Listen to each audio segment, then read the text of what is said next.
Hello there, beautiful people. Last time we left off on Genesis 29, which was titled Jacob Meets Rachel. Today we will be beginning Genesis 30. When Rachel saw that she bore Jacob no children, she envied her sister. And she said to Jacob, "Give me children or I shall die." Jacob became very angry with Rachel and said, "Am I in the place of God, who has withheld from you the fruit of the womb?" Then she said, "Here is my maid Bilhah. Go into her, that she may bear upon my knees, and that I too may have children through her." So she gave him her maid Bilhah as a wife. And Jacob went into her, and Bilhah conceived and bore Jacob a son. Then Rachel said, "God has judged me, and has also heard my voice and given me a son." Therefore she named him Dan. Rachel's maid Bilhah conceived again and bore Jacob a second son. Then Rachel said, "With mighty wrestlings I have wrestled with my sister and have prevailed." So she named him Naphtali. When Leah saw that she had ceased bearing children, she took her maid Zilpah and gave her to Jacob as a wife. Then Leah's maid Zilpah bore Jacob a son, and Leah said, "Good fortune." She named him Gad. She named him Gad.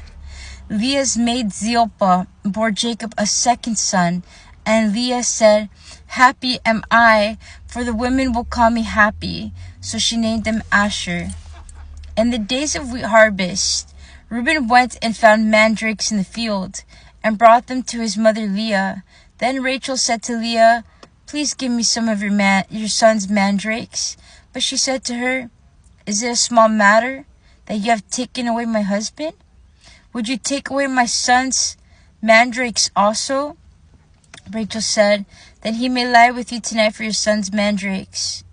When Jacob came from the field in the evening, Leah went out to meet him and said, "You must come in to me, for I have hired you with my son's mandrakes."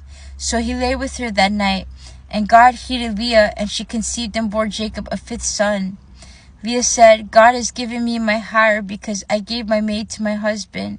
So she named him Issachar. And Leah conceived again, and she bore Jacob a sixth son. Then Leah said, "God has endowed me with a good dowry. Now my husband will honor me because I have borne him six sons." So she named him Zebulun. Afterwards she bore a daughter and named her Dinah. Then God remembered Rachel, and God heeded her and opened her womb. She conceived and bore a son and said, "God has taken away my reproach." And she named him Joseph, saying, "May the Lord add to me another son." Jacob prospers at Laban's expense. When Rachel had borne Joseph, Jacob said to Laban, "Send me away that I may go to my home and country. Give me my wives and my children for whom I have served you. And let me go, for you know very well the service I have given you." But Laban said to him, "If you will allow me to say so, I have learned by divination that the Lord blessed me because of you. Name your wages, and I will give it." Jacob said to him, "You yourself know how I have served you, and how your cattle have fared with me. For you had little before I came, and it has increased abundantly, and the Lord has blessed you wherever I turn.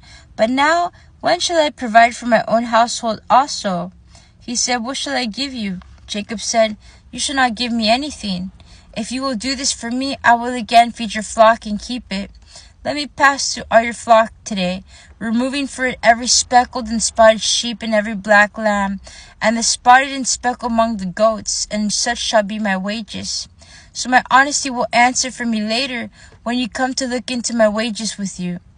Every one that is not speckled and spotted among the goats and black among the lambs, if found with me, shall be counted stolen." Laban said, "Good, let it be as you have said." But that day Laban removed the male goats that were striped and spotted, and all the female goats that were speckled and spotted, every one that had white on it, and every lamb that was black, and put them in charge of his sons. And he set a distance of 3 days' journey between himself and Jacob, while Jacob was pasturing the rest of Laban's flocks. Then Jacob took fresh rods of poplar and almond and plane, and peeled white streaks in them, exposing the white of the rods. He set the rods that he had peeled in front of the flocks in the troughs, that is, the watering places where the flocks came to drink. And since they bred when they came to drink, the flocks bred in front of the rods. And so the flocks produced young that were striped, speckled, and spotted. Jacob separated the lambs and set the faces of the flocks toward the striped and the completely black animals in the flock of Laban. And he put his own droves apart and did not put them with Laban's flock. Whenever the stronger of the flocks were breeding, Jacob laid the rods in the troughs before the eyes of the flock, that they might breed among the rods.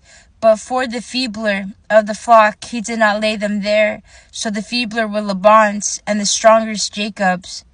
Thus the man grew exceedingly rich, and had large flocks, and male and female slaves, and camels and donkeys.